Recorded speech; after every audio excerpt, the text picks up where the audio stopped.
Sarasvat Gaudiya presenta Ecoaldeas en conciencia de Krishna. Hola a todos, buenas tardes. Estamos acá en el Parque Quinta Normal con Srimad Bhaktivedanta Swami Puri Maharaj. Muy agradecidos de su disposición para recibirnos, para hacer esta entrevista en el marco de la campaña de la vida en una comunidad en conciencia de Krishna. Vamos a estar compartiendo entrevistas para animarnos, para participar cada vez más de las ecoaldeas de la conciencia de Krishna. Bienvenido Maharaj, muchas gracias por aceptar nuestra entrevista. Un gusto. Guardián, maestro espiritual, guía en la conciencia de Krishna y está sosteniendo la vida en comunidad en Brindabhumi, una ecoaldea que queda en Brasil, cerca de Sao Paulo. Y queríamos comenzar esta entrevista, Maharaj, consultándole cuál es la importancia de un guía espiritual en una comunidad. Bom, eu penso que a importância capital, importância vital, sem um guia espiritual, sem um líder em uma comunidade ecológica, não tem sentido esse pensamento de vida sencia, de pensamento elevado. Ou seja, nós outros vimos que as comunidades solamente vão funcionar se há uma guia espiritual. A espiritualidade faz toda a diferença. Porque se não há espiritualidade, se não há um guia, se não há uma pessoa que é o exemplo, né? Então a comunidade vai para toma outra forma. Por exemplo, o guia,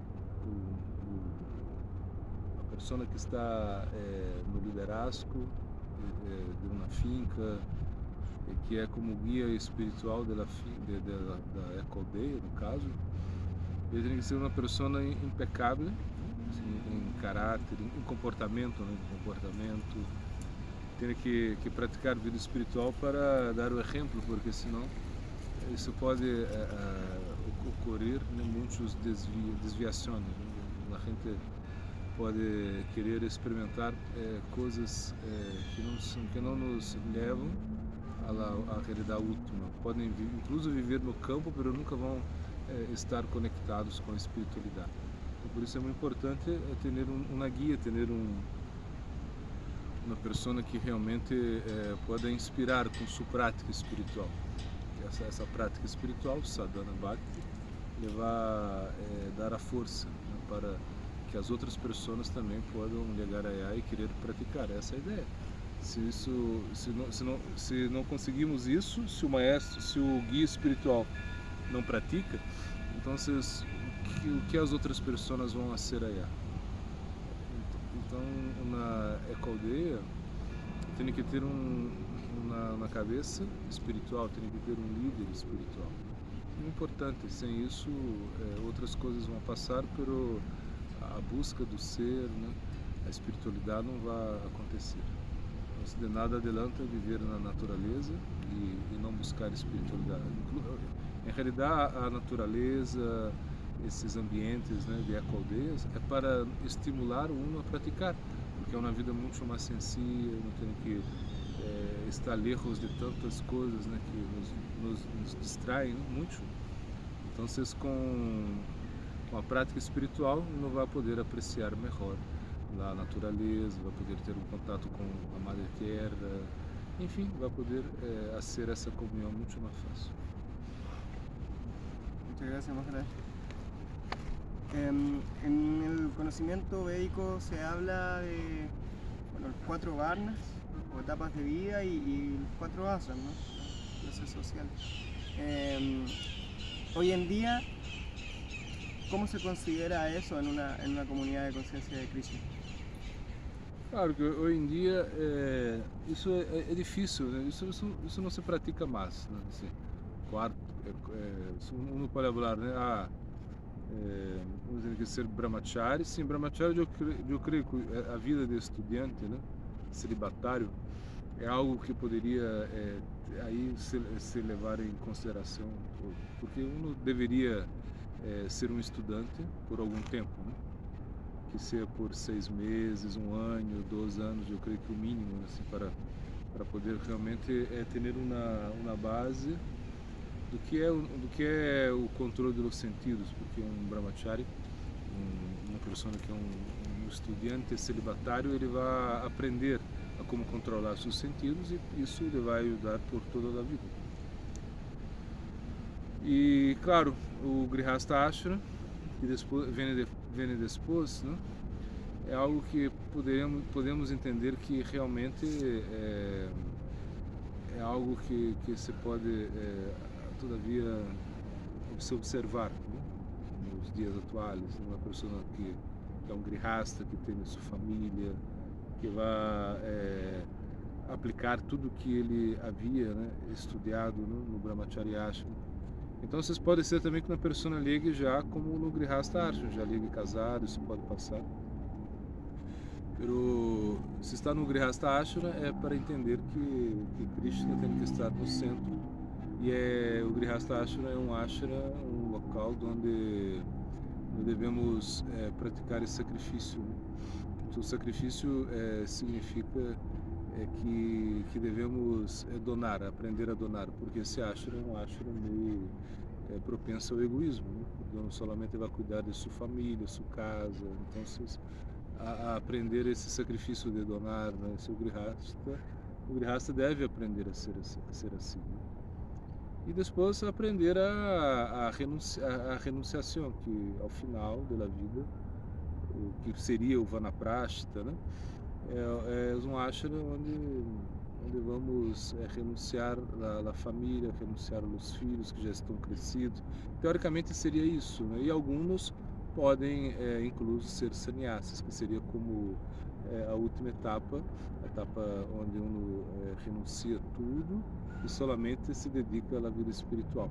Agora já como brahmanas, né, kshatriyas, vaishyas, né, shudras, isso entendemos que, por exemplo, como não há um sistema monárquico, né, porque para Varnashma funcionar há que ter um rei, né? Isso não é mais, né? Isso é uma coisa que já estamos em outros tempos, né? Pero de uma maneira general, todos somos mais vaixos, né? As escrituras dizem que todos somos shudras, né? Kalô, shudra, Shambhava. Há 2 versos nos Shastras que vão falar que em Kali Yuga as pessoas têm uma propensão mais para ser shudra, né? Não tem tanta qualificação para os outros varnas, como kshatriya, vaishya, né? E brahmana. Pero podemos entender que hoje mais somos vaishyas, né? Porque estamos vendendo nossos produtos, né? Sempre vemos as pessoas em geral vendendo coisas, né?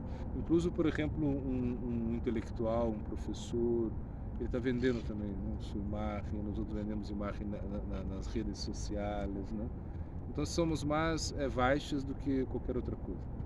Então, incluso, por exemplo, os programas espirituais também estão vendendo, né, sua imagem, estão como promocionando, né? As fincas são, né, eco-aldeias são como promocionando uma vida, né, como uma sencia. E isso é como um comércio, assim, em certo sentido, né? Porque uno está mostrando aquilo que tem, oferecendo isso, né?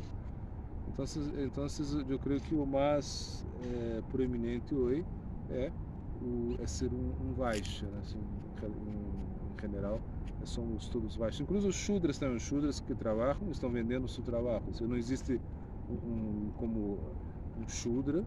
Por exemplo, nos tempos védicos, um shudra não era remunerado, né? Era um shudra, era uma pessoa que servia, que tinha uma atitude de serviço e o rei o mantinha, né? Hoje em dia é distinto da coisa.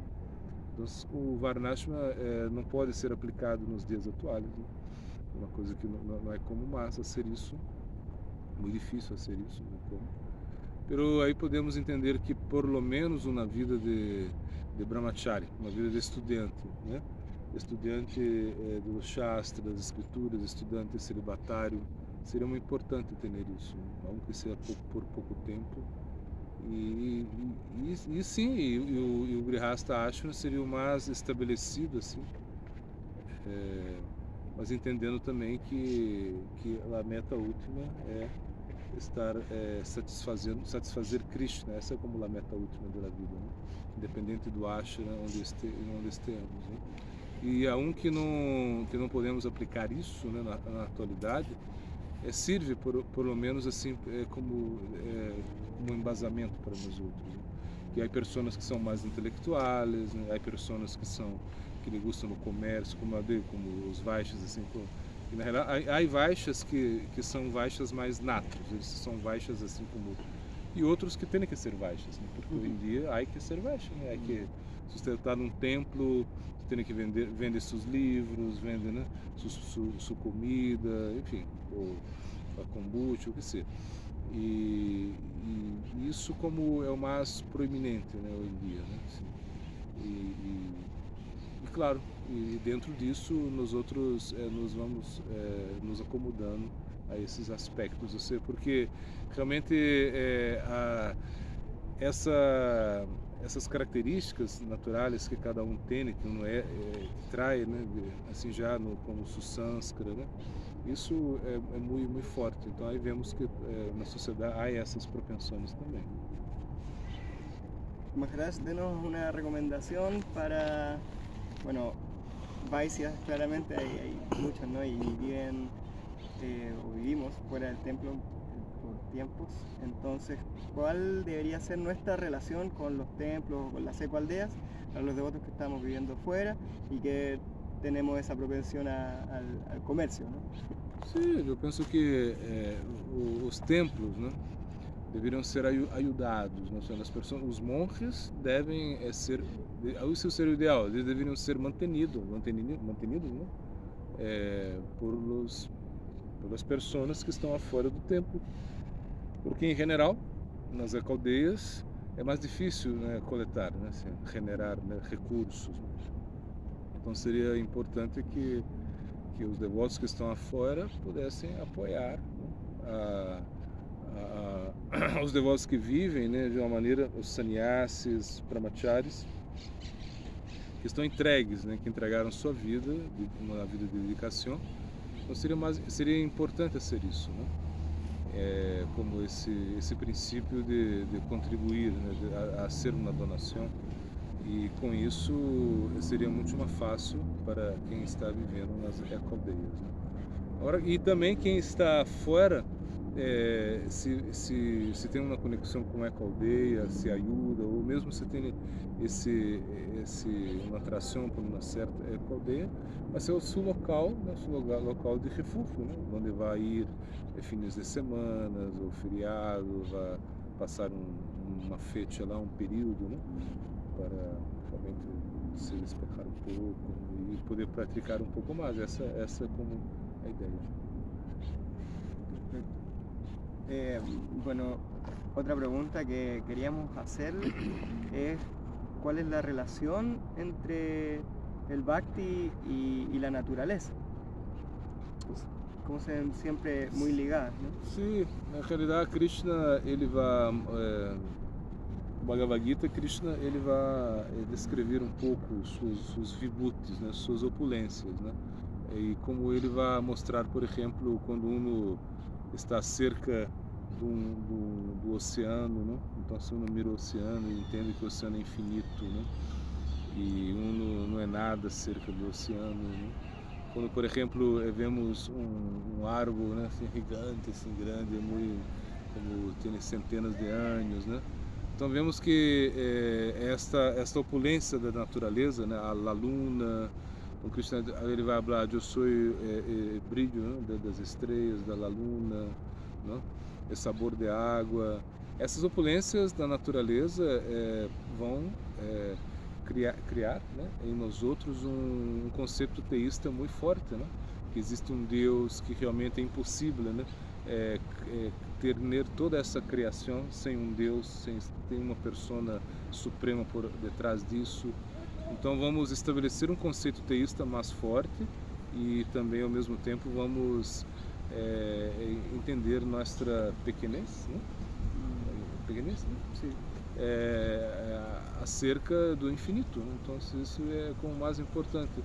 E também desenvolver um sentimento de gratidão em relação à natureza. Quando uno mira a natureza, mira como tudo isso funciona, uno vai estar agradecido, né? Por exemplo, por respirar um ar puro, por tomar uma água que é limpa, por se refrescar em águas, né, cristalinas, águas limpas, coisas assim, que realmente entender que isso é como a misericórdia de Cristo para nós outros. Y bueno, eso sería como uno de los potenciales de vivir en la naturaleza, ¿no? En ecoaldeas o en comunidades rurales. ¿Cuáles serían como los otros potenciales o por qué nos recomendaría convivir en ecoaldeas? Convivir Sim, además, por exemplo, que como falava, uno poder entender que realmente a natureza é algo muito poderosa, né? Que aí podemos estar mais em contato com a criação de Deus. Na ecoaldeia uno vai poder ser mais regulado, né? Ou seja, ter os horários mais regulados, né? Vai poder acostar-se, né, temprano, né? Despertar-se temprano, aproveitar o dia, né? Ou seja, é uma coisa muito mais natural, mais biológica, né? Por exemplo, em uma cidade, às 10 da noite, não está como todavia, né? Aí como prendido, né? Uma coisa. Então, na natureza, na ecoaldeia, o sol se põe e já se prepara para, né, acostar-se, fazer suas últimas atividades, né, e vai dormir temprano para despertar temprano. Isso é o melhor. E assim, todas as atividades na ecoaldeia são como muito mais fáceis de serem programadas por horários, né? Porque não há tantas intervenções, né? Numa ecoaldeia, não já sabe o que vai acontecer no dia, não há tantas. Os dias se repetem, né? Como isso é como uma repetição, dá uma certa tranquilidade na mente, né? Porque uno tem uma estabilidade. Então nada vai passar de tão distinto, diferente, né? Então uno sabe os horários que tem que comer, os horários que tem que trabalhar, os horários que tem que estudar, os horários que tem que praticar. Então, de acordo com esses horários, uno vai estar sempre em atividade. Então, por exemplo, uno se vive numa ecoaldeia, tem que praticar sadhana bhakti, não é como? Claro, tem gente que não tem tanta essa propensão e que vai ser mais tarefas, né, trabalhos laborais. Se entende isso também, de acordo com a natureza de cada um. Mas a ideia no ecoaldeia é isso, é que uno tem a oportunidade de se conectar diretamente com Deus, assim, como uma forte, porque não há distrações, uno vai solamente focar-se em sua prática. Então não há excusas, né, para não despertar um mangalarte, por exemplo, não? Porque todo mundo se acostou temprano e vai despertar temprano. Não há excusa para não cantar as rondas, nessas rondas, né? Para cantar os gaitris, para estudar, né? Então a ecoaldeia é para isso, né? E às vezes temos que colocar muita energia em trabalhos, né, assim, práticos, construir, plantar. Sim, isso é verdade. Mas nunca olvidando-se que o propósito é trabalhar a espiritualidade, né? Porque senão se vai tornar algo muito vazio, algo que todas as outras ecoaldeias já têm, né? Ou seja, quando não vai conhecer ecoaldeias, né, vai mirar aí que estão fazendo praticamente o que nós outros estamos fazendo. O diferencial é que a ecoaldeia Hare Krishna, nós outros estamos praticando vida espiritual. Como são locais onde realmente vivemos uma atmosfera espiritualizada. Então, estamos aproveitando a oportunidade, muito uma tranquilidade, uno pode comer menos, uno pode como assim se controlar, né? Respirar o ar, ter uma prática de yoga todos os dias, porque os horários não cambiam, assim, estão como sempre assim dispostos para que uno pueda fazer suas atividades espirituais. Então, antes do sol nascer, uno já cantou rondas, já hizo orações, já vai ter um mangalar, tem tudo, né? Então, isso facilita nuestras prácticas, né?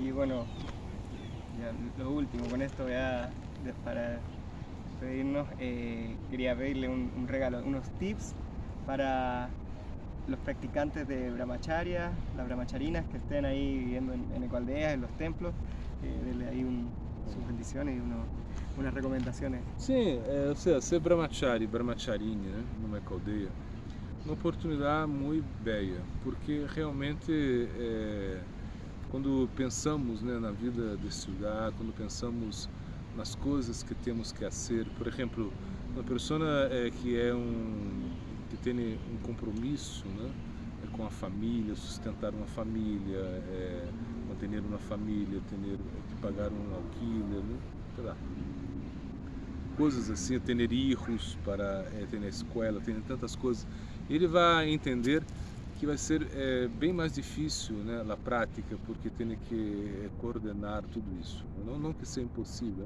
não é possível, mas é mais difícil, porque tem que ter o sustento para suas atividades, não?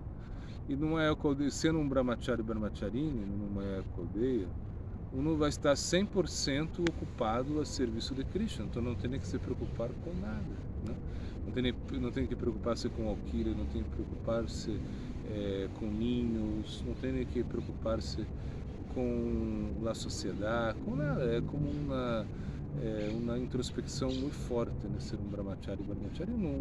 Assim, claro que nem todos vão conseguir manter isso, né? Ser brahmacharinos ao longo de sua vida, pero esses anos que um é brahmacharini, não é aldeia, são como anos assim inovidáveis, porque realmente é onde você vai ganhar muita força espiritual. Isso vai estar marcado em sua vida. Nunca você vai olvidar-se desses anos onde você viveu uma entrega total.